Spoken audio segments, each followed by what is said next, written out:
ဒီကနေ့မတီးပြတဲ့အရန်တော့ဝင်တဲ့ accessory ၅ခု anti filter လင်းအောင်များတဲ့ချိန်မှာ exposure ကိုရှုပ်ပြပါတယ် extra နဲ့ mic ကင်မရာဘေး mic က sound quality မကောင်းတတ်ပါဘူးဒါကြောင့်ကျွန်တော်တို့ extra နဲ့ mic ကိုခံပြီးသုံးပြကြပါတယ် camera key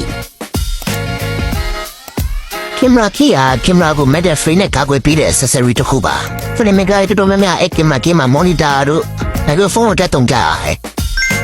တယ် anti filter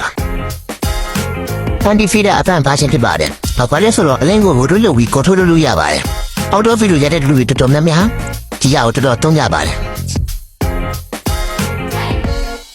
mini LED light